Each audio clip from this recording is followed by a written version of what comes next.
Why I called it this is because, in case you don't know, I never actually went to college, and I kind of started working right out of high school, partly because there were no college courses that offered what I wanted to do. So that's why I called it an informally educated perspective. I'm going to talk a little bit about my journey through the industry, and right when I got out of high school, working in the film industry and making monsters and things that I wanted to do since I was a child. Then I'm going to kind of talk about my observations on design, again, from informally educated person. And then I'm going to kind of get into how I learned how to learn without somebody kind of directly teaching me or giving me a curriculum or anything. I came from the world of character design, or back when I was in the entertainment business, it was called special makeup effects. Creature creator, or simply just a monster maker. I started when I was 7 years old, second grade. Somebody gave me a book called Movie Monsters. And it had a page dedicated to each of the classic universal monsters, like Frankenstein, Wolfman, Creature from the Black Lagoon. In the back of the book, there was a section that taught children how to make themselves up as monsters. For instance, paper bag Frankenstein. You use a paper bag, paper mache, create the Frankenstein flat headpiece and color it. Werewolves, vampires.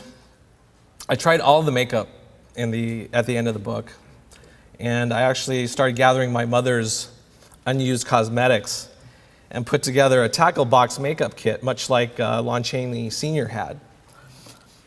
He was another big influence on me. He was known as the man of 1,000 faces, and he created one of the iconic great makeups of 1925, The Phantom of the Opera. Looking back, I remember how instantly I discovered what my true passion was. I was a really shy kid, but under all the makeup, the shyness went away. The attention was on the character that I was, not on me. I remember when I first discovered how to make fake blood. That instantly drew attention away from me and created fear in my parents' faces, and the things that you could do with fake blood instantly affected how people reacted, and that was kind of interesting. My love of monsters and horror films grew as I got older, and it was something my immigrant parents really couldn't understand. They're the couple on the photo on the right, screen right. They came from a very practical world of accounting and medical field and nursing, and they were hardworking immigrants that planned out their lives and their finances very carefully, and they actually mapped out my life before I was even born. I was supposed to be a doctor and pay for medical school. I was going to be a piano teacher to pay for it, and I was practicing classical piano every day. I hated it because I was into heavy metal. Here's some of my friends from the neighborhood. I applied all the makeup. I was into Kiss. It was a band from the 70s, maybe. I even went to college prep school, so I had the best chance of getting into a university and eventually medical school. But unfortunately, I was a big disappointment because I never even went to college. My poor parents were planning this great life for me. I can imagine them telling their friends, we're going to have the first doctor in the family. But instead, they got the first and only person in the entire family that did not go to college. And I went from being a great example to my cousins to being a great example of really what not to do. And during grade school, I wasn't very popular either, because at the time, all the other kids were talking about Magic Johnson, Joe Montana, Steve Garvey, all these sports figures. And I was dreaming about working for an artist named Rick Baker. Who? Everybody would ask me. I said, Rick Baker, he created American Werewolf in London, Michael Jackson's Thriller, It's Alive, King Kong. He's the best makeup artist in the business. I had dreams of bumping into him at a restaurant, getting his autograph, and one day maybe even working for him. my passion for special makeup effects was so strong, I fought tooth and nail with my parents to create my art. And eventually I negotiated to have a studio in my parents' garage. The deal was that I continued to get good grades, and they would allow me to have this studio and continue with my effects dreams and help me purchase the materials I needed. After I set up the studio in the garage, I started making masks, sculptures. It was in 1995 when I visited my first professional effects studio and began meeting other effects artists, including right now my partner Steve Wang, known for designing the Predator for the Stan Winston Studio. He's in the kind of yellow flannel. I eventually worked on Predator Christmas break during my junior year of high school. In fact, the creature effects industry was having an explosion of work at the time. It was the heyday of special makeup effects. Soon after my high school graduation, there were tons of jobs waiting for me. And yeah, that's our real hair in the 80s. I was asked to work at Rick Baker's studio, my idol, on a low-budget sci-fi show called Something's Out There. And I pretty much stayed with Rick for the next 16 years. And again, that's the one place I wanted to be. With Rick, I worked on every film he had from 1988 to 2003, including Gremlins 2, Nutty Professor, Men in Black 1 and 2, Planet of the Apes, The Grinch. These are designs that we had for the characters, the Grinch. Again, some more designs for what the Grinch might end up looking like. Mighty Joe Young, that was the full-scale animatronic hydraulic Mighty Joe Young there. Now during this time, while I was at Rick Baker, the digital revolution was born. Films like The Abyss, as you see here, Terminator 2, Jurassic Park. It instilled fear into every one of us traditional artists, including myself. Our days were numbered. None of us knew how to operate a computer yet, but this technology was going to take away all of our jobs. I rushed out, purchased a computer. I learned how to do digital work alongside my friend Aaron Sims, who had already started learning 3D software. I would go to his place like 2 times a week. We would learn a program called Softimage. It's very similar to Maya. It was torture. My computer would constantly freeze.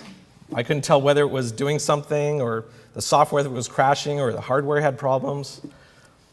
To give you an example, another friend of ours, Joey Orozco, who's an incredible sculptor in clay, came to join us one day. He actually sculpted the Triceratops in Jurassic Park, the dying one. He spent an entire day, 8 hours, sculpting a beautiful rendition of Michelangelo holding his sculpting tools, all in NURBS. And he lost it all because he never pushed save. The computer ended up crashing. He never touched a computer again. So this is what it was like as a traditional artist going into the computer age, and computers were relatively new. As far as I know, Aaron and myself were the only practical artists at the time that made the transition into digital art, because it was so difficult to adapt to. After maybe learning on it for a year, one day it finally clicked. The software I was learning on was one of the softwares used on Jurassic Park for animation, and I was strictly using it to make models, to make 3D models. I didn't know about the other stuff in it. And then they had an upgrade, which was relatively new too. And after the upgrade, they recalled it another name. They called it XSI. The interface completely changed.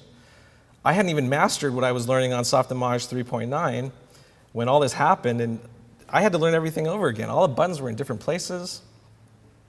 The whole approach was different.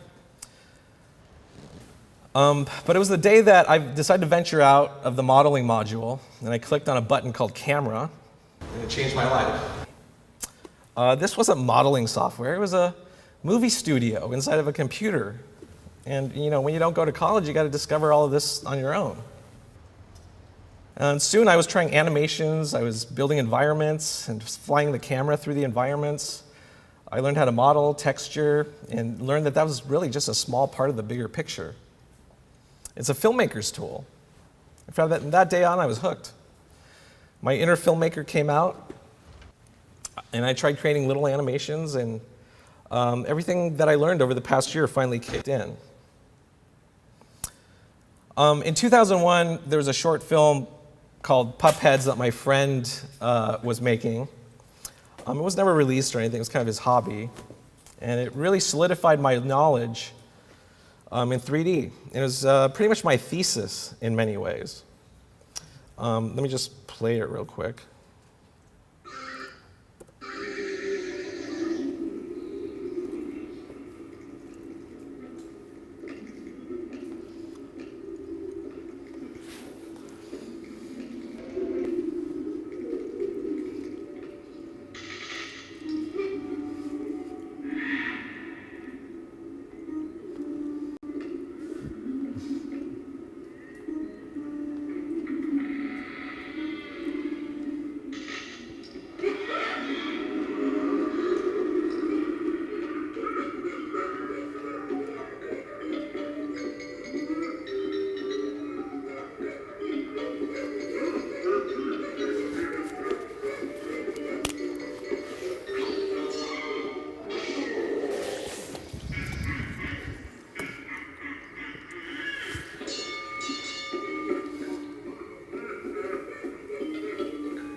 Okay, so pretty terrible by today's standards, but for a kid back in 2001 when computer animation was just coming about and having to learn everything on my own, I felt like, I accomplished what we needed to do.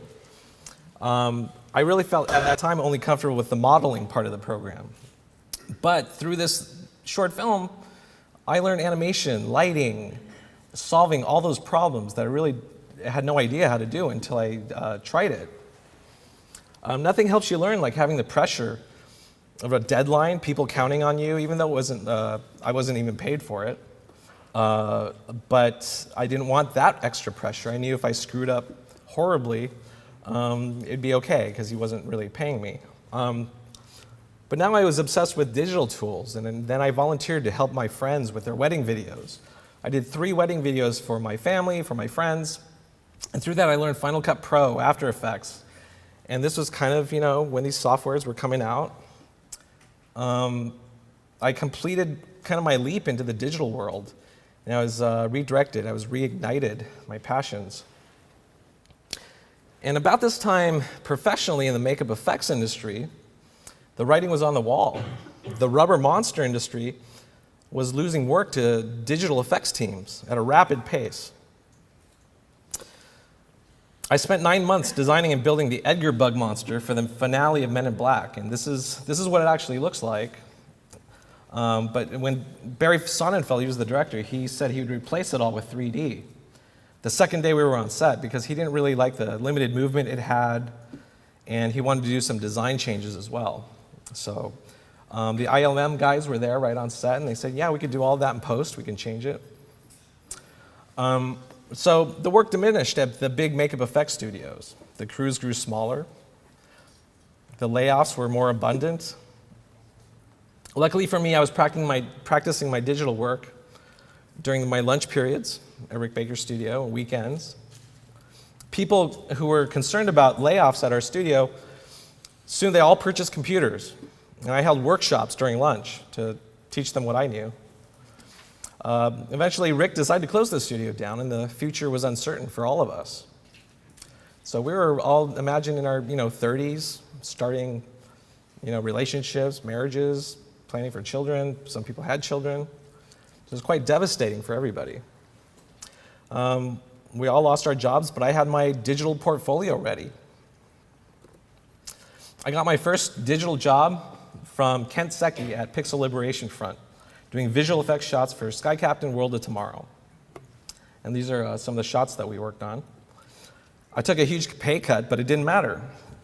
I knew I was beginning a new adventure with new people, new opportunities, and these are kind of the risks that you take. I finally felt comfortable with my career again. I was eager to work my way up in this new industry.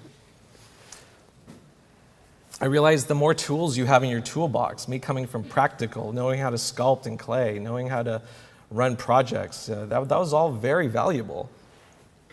Having a strong background in the arts, I learned, was much better than having a strong background in computer science, because I wanted to be an artist, not an IT person, because I had been so fearful of not knowing computers, programs, the language, how it works. The digital knowledge soon led me to an abundance of job opportunities. I went back to the Stan Winston Studio where I originally worked on Predator. I worked on movies like Avatar, War of the Worlds, Indiana Jones. At this time, my friend Aaron Sims was already an art director there at the Stan Winston Studios, and he was using 3D software to crank out design after design quickly, and he was impressing Spielberg. At the time, they were working on AI. When I was at the Stan Winston Studios, my digital skills were honed even more. And Stan Winston Studios was beginning to do visual effects shots, so I again got to train in modeling, lighting, animation, rendering, compositing. The Iron Man project came around to Stan Winston Studios. And there I was really able to perfect my 3D printing workflow that I still use today. At the Stan Winston Studios, they considered me like a hybrid artist, meaning I knew how to sculpt, I knew how to do bodysuits, things like Predator and all that stuff out of rubber. So that, hey, this is going to be a suit on Robert Downey, on the stuntman actually. He wore it most of the time. And with your knowledge and 3D print and knowing 3D, we want you to head this project up. So this was one of the big 3D printing projects where I realized I wasn't quite sure. We had a head scan of Robert Downey, and in the computer it said, oh, there's an 1/8 of an inch here and here that we could place some foam and make him feel comfortable. I didn't know if that would all translate, but sure enough, math is great. It actually works. The 3D stuff, once it was printed out, yes, there was an 1/8 of an inch clearance on each side of his head. We can comfortably put foam there. I suddenly realized the power of digital modeling, 3D printing, and what we could do. After Iron Man, I was actually fielding a bunch of freelance work because in the industry, everybody had heard about how we did Iron Man. And the phone just started ringing, calls for me personally. In fact, one of my old employer, Rick Baker, recommended me for a job as a character designer for a digital animated film called Space Chimps. And I was taking meetings in my car at lunch, and I flew out to Canada over the weekend to meet with the director and the production designer. And then there was a layoff at Stan Winston Studios, and I had no choice but to open up my own studio during the layoff.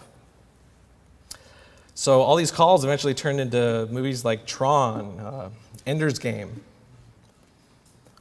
RoboCop, Man of Steel.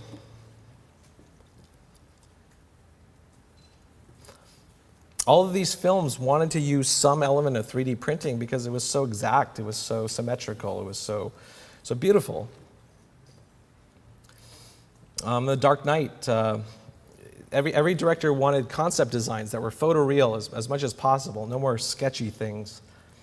I remember talking to Barry Sonnenfeld during the Space Chimps thing, and he said, just draw your designs out on a cocktail napkin. We don't need it any better than that. And he was, just trying to talk me down in price and budget and just saying, no, just do whatever. And of course, I did some pencil drawings, and then I showed them fully colored renders. And of course, they would only look at the fully colored renders. They would never, ever look at anything that was nearly drawn in pencil, let alone a cocktail napkin.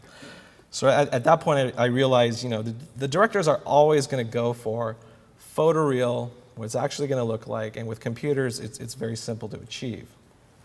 I mean, I was super lucky that I was in the golden age again. I was in it for makeup effects, and now the golden age of 3D design. So this is, I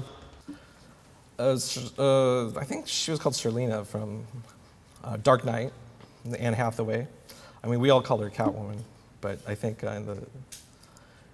while we were mentioning her, the director really didn't want her to be referred to as Catwoman. He wanted a whole different take on it. In fact, he didn't even want the mask. So when I came aboard to the project, he said, okay, there's two characters we've got to design. One is Bane and one is Catwoman. I'm like, oh yeah, I want to do Bane. Oh, Bane's already kind of designed. We need you to do Catwoman. I'm like, I don't want to do the girl. I want to do the cool guy. But they showed me some ideas, everything. I'm like, okay, I'll try it out. And then I kind of came up with this idea of, okay, what about if she had goggles? They always kind of intended her to have goggles. And to have it accidentally kind of become Catwoman. Not as in your face as having a mask and all that stuff. So on my very first day, this was a concept I came up with. And it was hard to explain, and otherwise I would have to build a cardboard model or something. But with the computer, I was just like, okay, here, let me render this real quick. And then here's the final. Of course, this is after weeks and weeks of refinement and things. And then the director loved it and said, this is exactly what I wanted. And that made it to the final film. Soon after that, I was hiring small crews of digital artists to help me with all the work coming in. And the phone was ringing off the hooks. With digital, you can repurpose models. You can design so quickly. And again, the directors were going after these kind of photoreal looks and no longer kind of sketchy and stuff. This was actually a creature from a very low-budget sci-fi movie called Alien Outpost that I worked on with my partner now, Steve Wang. So Steve Wang and I teamed up and we formed Alliance Studio just 5 years ago. My past had come back to greet me in a way, and armed with the digital knowledge, we were able to push the older tech into the kind of the modern era. I felt like everything kind of came full circle. Some people who game might recognize some of these things. That was Jim Raynor from one of Blizzard's games. These are the characters we did for Overwatch, the release of the video game. We were lucky enough that with the digital technology, we were able to do these projects, and I'll explain in a minute. But I really credit the self-forging of the self-schooling that, and the creative thinking and the problem-solving that I had to learn because there was no college courses to teach me. And that eventually gave me the confidence to design and engineer this crazy project. So what they wanted, they went to an advertising agency, Droga, Blizzard did, and they said, okay, our concept is we want these 16-foot high toy collectible action figure boxes. And we want to release it in 3 cities simultaneously. In Europe, one in Asia, and one in America. We weren't sure where at the time. And we want to do it three different characters, and the catch is you only have 4 months to do it, which is an insane amount of time, let alone the logistics of getting these things to their respective cities. So we kind of worked backwards. The box contained the biggest sheet of acrylic that they manufactured at the time. It was 1 inch thick.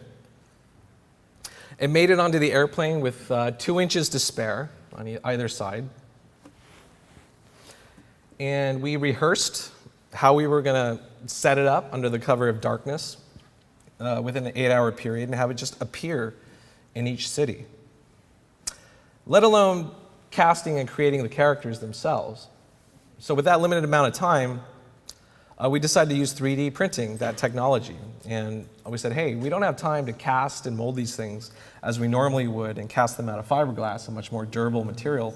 So we're just going to have to 3D print them and kind of put it together and back it with fiberglass. So we had involved every 3D printer around the LA area, service printers that would return parts to us. As soon as the parts came to us, we glue them together, and we fiberglass behind them and put metal structures in, and it was just nonstop. But we pulled it off. It was not only one of the most challenging projects, but it was also one of the smoothest projects, actually, because it was so well planned out.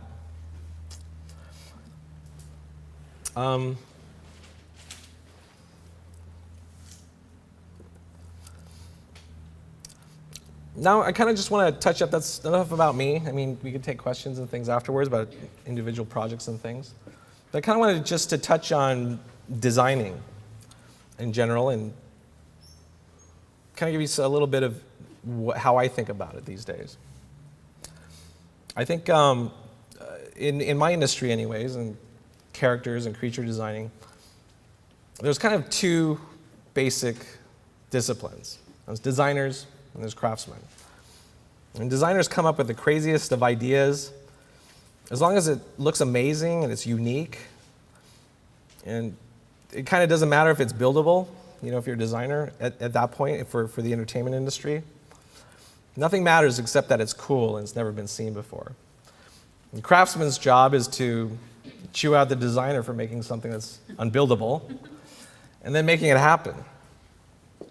They apply their discipline and to some degree some of their own design skills, and they create details, they refine things, and they try and remain as faithful to the design as possible, because usually a design is approved by many people, including the business people as well as the directors or so on. And the craftsmen breathe life into the 2D image or a maquette. A maquette's a small clay version of a bigger thing that's, again, pre-digital. But I started my career as both craftsman and designer, combined, because when I wanted to make a mask or something, I would just have a lump of clay in front of me and maybe a life cast and start smearing clay all over it, and I didn't really have an end plan or a design in mind. I just kind of went wherever the clay took me, and it became whatever I made. Only recently did I look back and think how difficult that was. It's so much more easy to have a design, to have a direction you're going to go in. Your art project turns out so much better. But at the time, I didn't like to draw, believe it or not. I liked sculpting. Starting with a sketch was so boring to me. Spend so much time drawing something, you'd only have one angle of it. And then you have to create it all over again in clay. So basically, I was just a lazy artist that wanted immediate results. But as I matured, I realized, yeah, I mean, having any kind of design to begin with, your art will turn out much better. Thank God for 3D. Things like this. This is for one of Beyonce's stage shows where I think she got critics upset at her for ripping off Kylie Minogue, I think. But with 3D, you can do very photorealistic things like this very quickly. And it's at the center of my design tool set. You can show the clients all angles of the design. You can print it out. This is a small figure for the clients to see. You can send it directly to previs for a movie. So when I kind of set out to design, these days I kind of unconsciously think of 3 rules. So when you design for entertainment, the number 1 rule is you serve the story. You look at a lot of references and notes from the director. You've had meetings already.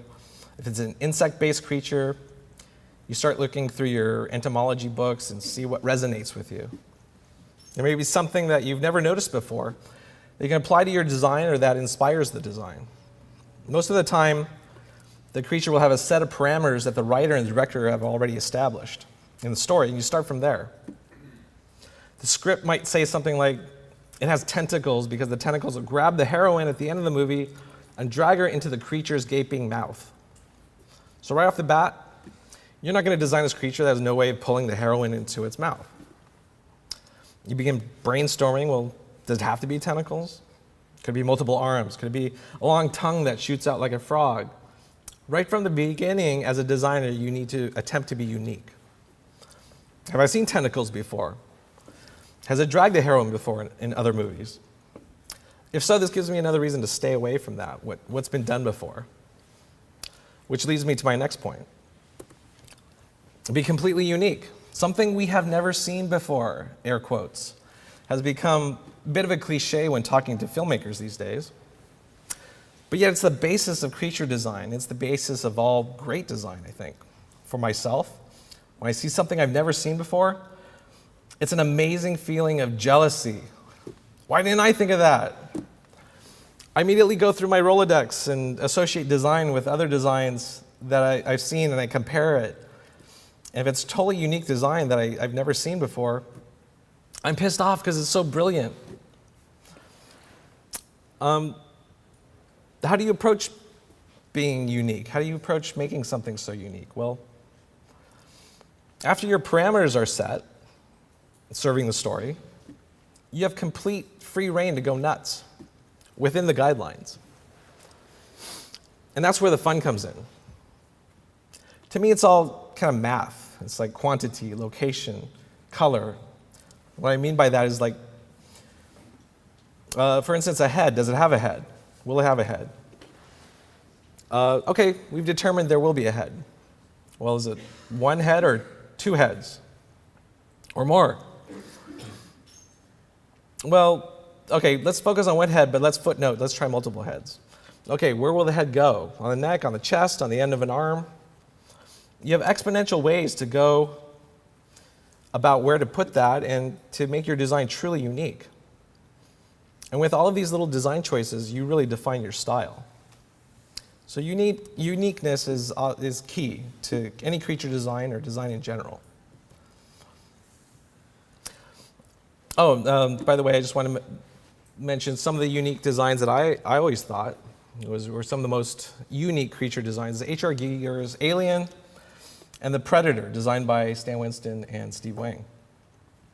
Both are interesting enough aliens, and both have influenced countless monster designers for years to come. There's been a lot of great creatures since then, done very well, but I don't think any have really come close in uniqueness than to these two, so I just wanted to mention that as an example. And thirdly, I just want to say not too unique. So after going in a direction that's been never seen before, directors can get a little gun shy. Subtlety seems to be the default direction most filmmakers choose, in my experience. Every creature design needs to have something relatable for people, some element of anatomy that the audience can look at and say, oh, I see, that's a leg, or those are its eyes. Each of these things makes it more relatable and sets some kind of elements of reality into the creature. Whereas if you're going to the surreal realm and say, place a human foot on top of a neck, okay, well, that's original, but it can border on comical or too surreal, and it's a little more difficult to believe. I designed a lot of creatures without eyes, for instance. I felt like if something I could change that would make it more unique, and with a mouth, I felt like, oh, people will know where the face is. But I was surprised because many filmmakers want eyes on their creatures. They want familiarity, the ability for the creature to emote, and many of them feel like eyes are too important to get rid of.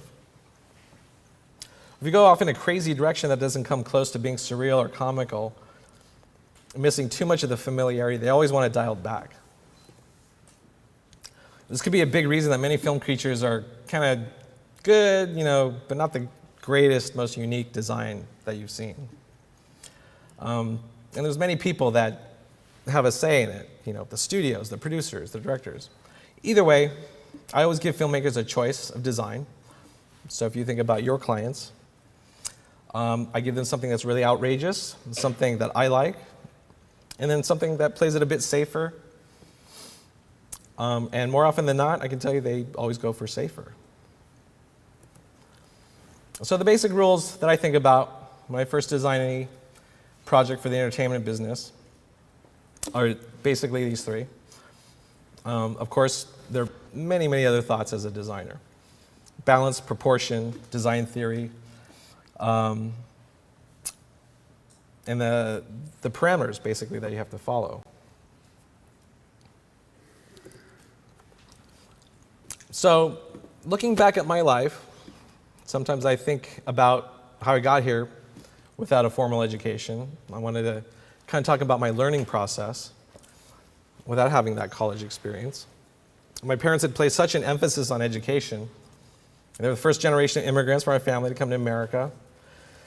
My father waited tables and waded through the lengthy immigration process and worked his way through college as a busboy. My mother was a nurse, worked crazy hours to help support the family, and eventually sent me to college to be a doctor. How could I just throw all of this away? Tell them, no thank you, I want to make monsters. They couldn't even understand the concept of, what is making a monsters, and their biggest fear was I was going to starve. Well, my reply was, why did you sacrifice so much to come to one of the greatest countries in the world? In this country, you can dream of creating nightmares for people and get paid for it. I could be the example for thousands of immigrant kids. But had there been a college, I think I would have learned everything much faster. But I would have never learned how to learn on my own. And the root of all of that is passion. Passion is key, but yet it's so cliche when artists talk about describing things, where you hear an artist talking, it's always passion this, passion that. I just want to kind of re-examine that word so you can better understand the fuel that drove this, that drove my life. It's basically like being in love for the first time. You can't stop thinking about the idea that you want to see materialized. You think every step of the process is beautiful, rewarding. Every sense is fulfilled. The feel of the clay moving at your will, the smell of sulfur from the clay, visually seeing the improvements as you carve away from all angles, listening to music as you create. There's nothing like that feeling. Then there's that payoff at the end. It's like, wow, it's like seeing your child for the first time. And this love for my art drove me to great lengths. It fueled my arguments with my parents, gave me the strength to stand up to them so they'd realize that art had chosen me, not the other way around. This love helped me discover the right books to read, drove me to set up garage studio after garage studio so I could practice my craft. Kept me up late at night instead of going to clubs with friends or drinking. There's really nothing else I was capable of doing at the time. I had no choice. I would hope that every person that has life ahead of them to live can experience passion for something at least once in their lives, because it produces endless amounts of energy, satisfaction, purpose. Besides this passion, this love for the art that fueled my ambition, there was more tangible things I felt that I did kind of habitually each time I transitioned into a new opportunity or interest. Immersion. I often jumped into anything I was interested in rather quickly. It might start with putting a toe, a foot, or a leg in, but I got into the pool fairly quickly. Like everyone, we look at the pros and the cons, we assess the risks, but once you've done the risk assessment, you just need to go in with both feet. While you're young, the risks are very low. You can be a complete screw-up and change course if you want, because you have time on your side. One of the worst things that can happen to you is that you learn. Looking back when I was a young high school kid during summer vacation, I suddenly had an impulse to look up a makeup effects studio in the phone book and visit it with my friend. There were a few studios in North Hollywood. We visited each one, and they were kind enough to open their doors and give us a tour. It was a makeup effects lab that I ended up in, where I met Howard Berger, an Academy Award-winning artist now, who creates makeups for Walking Dead series and Narnia films. Through him, I met more artists. I live and breathe that world. I socialized with other artists with the same interests, looked up to the same people, had the same ambitions that they did. We were all young. We helped each other because we were all that same weird kid that discovered how powerful fake blood could be. And when I became a digital artist, I again immersed myself into that world. I read the books, I subscribed to the magazines, I went to the first few SIGGRAPHs that there were. I was willing to get a job and learn anything and just surround myself with that world. And that's why I offered to do my friend's school with no experience at all. So the most important thing is immerse yourself as soon as possible. So you know everything about that world, and so failure is really going to be the only product of the lack of trying. Repetition. Each time I immersed myself into my new job opportunity, I didn't just stop and celebrate. Many nights of practice, even after I got the job. If I was in between jobs, I'd be sculpting anything I could think of just to keep my skills sharp. This is where my piano training helped. The discipline I learned was invaluable at that point. After I finally understood the 3D program Softimage, I made sure to work on the computer at least an hour a day so I could get faster, so I wouldn't forget anything. It's like going to the gym or training for sports. You do it over and over again until it becomes muscle memory. My thought was that if I wasn't smart enough to understand what was going on early in the process, well, at least the repetition, something has to click, right? I believe you could train an animal to do something through repetition. I really couldn't fail, especially if I was prepared to never stop until I learned. So letting a lack of time frame be my excuse, there was certainly no pressure. There were many days when I was learning the software, and I would just move the mouse around and save and open because I was too tired to think, but I still wanted to be productive. So the repetition, very important for that muscle memory. Now reflection. No matter how painful it may be, you have to have critiques, and I emphasize self-critiques. Kill your babies was always my favorite makeup axiom.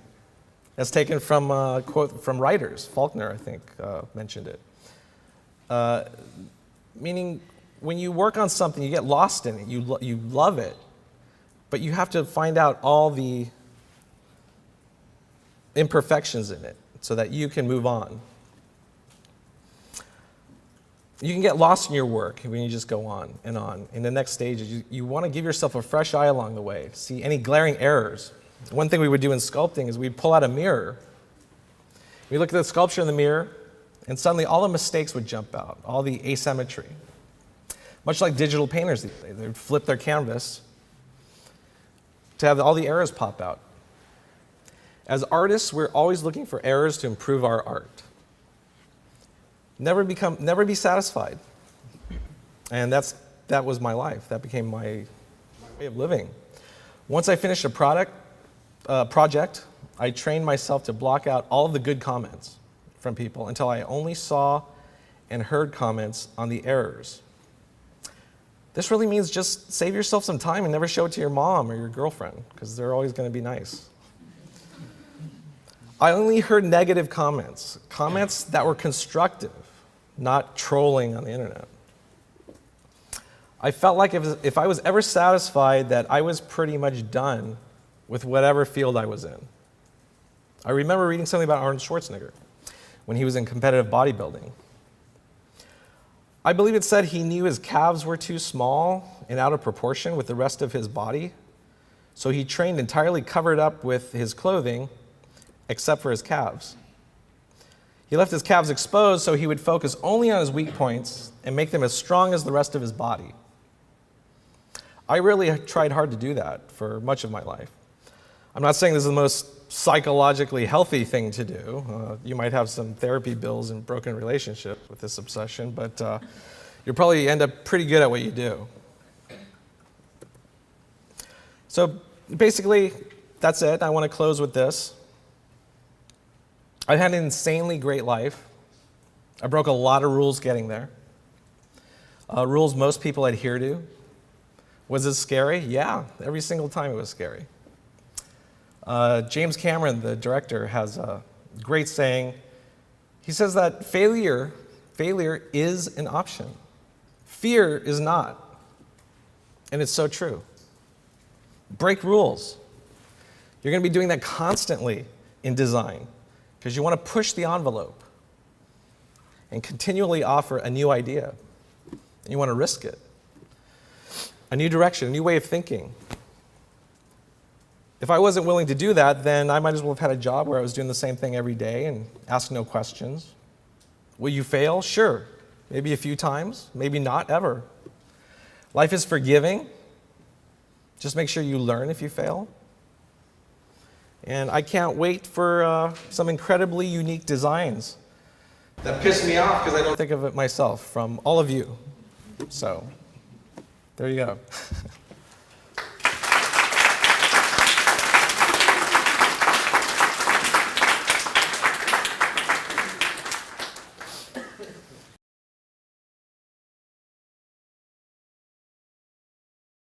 Usually the clients take hold of them. So like the Blizzard projects are residing in their lobby down in Irvine.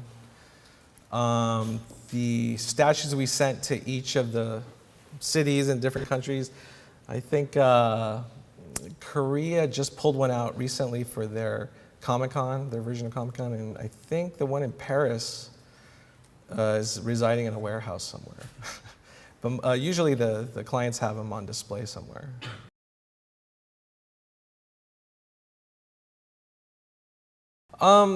I can't because of non-disclosure agreements, but they're not cheap. They're very expensive, and we're very fortunate that Blizzard actually supports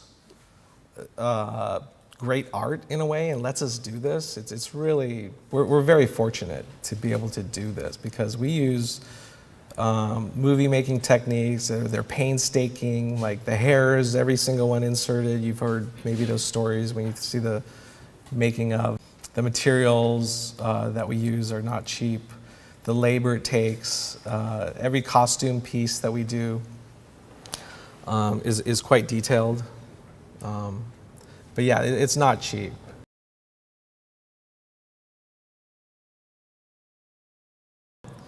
Yeah, absolutely. We use primarily ZBrush. I still use Soft Image because I just do it quicker. And my primary software that I use today is Excel. I've become, when you start in any industry, you're doing the grunt work, the work nobody wants to do. As long as you're enthusiastic and you're in that industry and you're immersed and you can see other people doing where you eventually want to be, that's really all that matters. And as I work my way up, to sculptor, then designer, then learning all the softwares, then being a designer using softwares and stuff. Basically,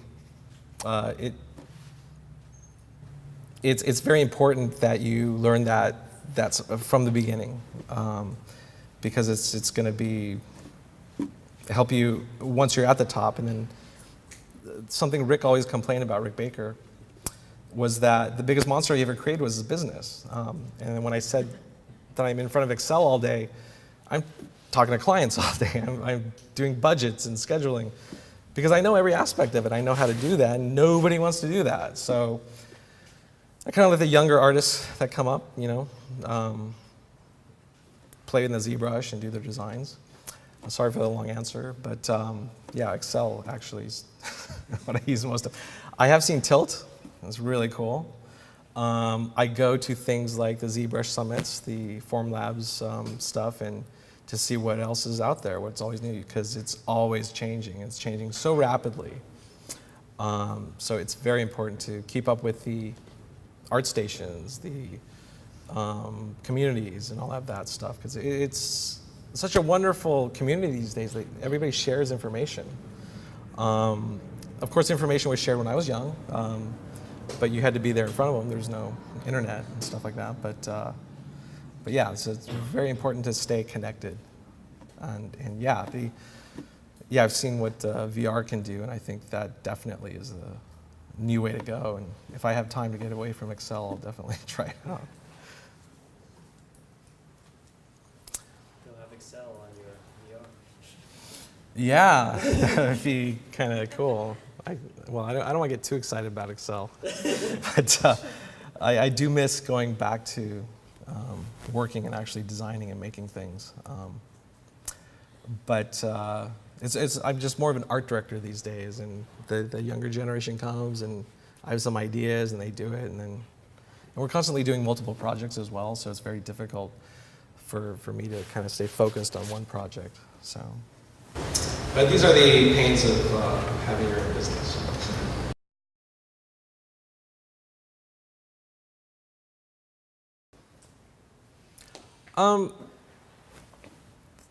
The way I heard it, college, you're learning theory. Everything's theoretical. You're not actually in the workplace. So like, for instance, when I got my first digital job, it was crazy. Yes, I had been in the comfort of my own home, learning the software, but what you don't get is the pressure, because you are under a lot of pressure, especially with digital effects.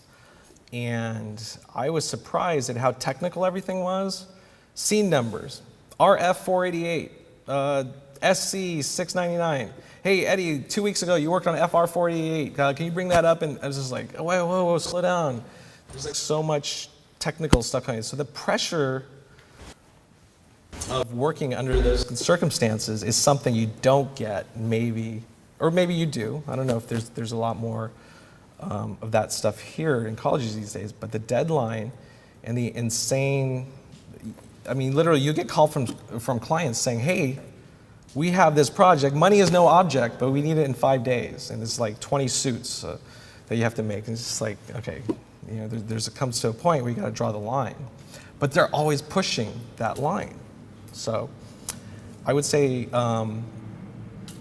learn what you're learning here now very well, to the point where it's reflexive instead of you have to think about it, because in a production environment, it's almost like life or death. It's crazy. And that's the only thing that's kind of missing, and the networking. You'll be networking with people, and one person from this college gets a job, and soon all of their friends from that class have a job. So it's very worthwhile, definitely going to college and networking and stuff. But prepare yourself for the pressure. That's going to be something different. If you can draw incredible designs here in your bedroom late at night, that's not going to happen. It's going to be 20 art directors shouting at you. The most logical things that you think are logical are going to, the most illogical things are going to happen. You're going to have one client say, I want it really, really black, but white. I'm not even joking. That's literally what's happening. Two producers fighting each other, directors. So those are kind of what happens out there in the real workforce.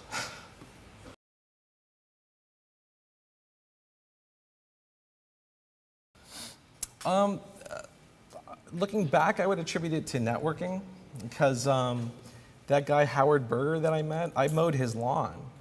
Because I needed a job, and my mom said, go get a job. And so I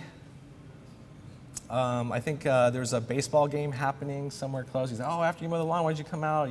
Rick Baker might be there and all this stuff. And I met this guy named Matt, and he was roommates with Steve Wang. Then Predator was kind of like the project at the time at Stan Winston Studio that nobody wanted to work on. It had been at another effects studio called Boss Film. Jean-Claude Van Damme was going to play the Predator, but he wanted his face to be shown, which was a very, very tricky thing. Okay, so you have actors with their demands, and at Boss Film they kind of made something that looked more like a horse skull. It was very long. It was kind of humanoid, and the producers saw it and they were just like, "There's no way." And then Jean-Claude wanted his face, and his face was kind of where the neck was, and everybody was like, well, you're gonna look like Gumby. It's like his face is in the neck. So they actually shut down production until they could figure out what to do. They went to Stan Winston Studios. And Stan said, yeah, we'll do it. And Steve Wang was young. He had this incredible style, artistic style coming up. He had done this Halloween costume and this Gill Man for a movie called Monster Squad. And it was just incredible. And nothing like it in our industry at the time. So that's why he's so groundbreaking. But Predator came about, and Stan put him in charge of the art direction, because they were all working on, Stan wanted to be a director, so he had this kind of demon movie or something coming out, and everybody wanted to work on that. So Steve kind of have a ragtag team. He's like, oh, I just met this young kid, Eddie. So why don't we have him help us? And it was just very free. It was just like this kind of, hey, who do we have to help us? Because nobody wants to work on this. And so through, I think through my friend Matt or Steve contacted me and say, yeah, I heard you're on Christmas vacation from high school. Why don't you come and help us? So I'm like, yeah, because I was mowing lawns and I was stuffing newspapers for a penny a paper. Because the Los Angeles Times came in 3 sections and we put them all together. It was a penny a paper, so it was like literally like $10 a day or something. So I was like, Predator, yeah. So that's how I worked on it. And I could have stayed on longer, but I had to go back to high school. Because, I mean, my parents and people knew like I was debating college. But when I was like, I could just quit high school, everybody was like, no. You got to at least finish high school, okay? So I went back to school and finished that. And then that's why there's all these job opportunities after I graduated from high school. And I had already met so many people through Predator, through parties, socializing, all that type of stuff. So networking is very important. I didn't know the term at the time, but I was just very passionate and inspired, and I wanted to meet the people that were involved with it. So that's how. Any other questions? Thank you so much for coming tonight. We appreciate it. Yeah.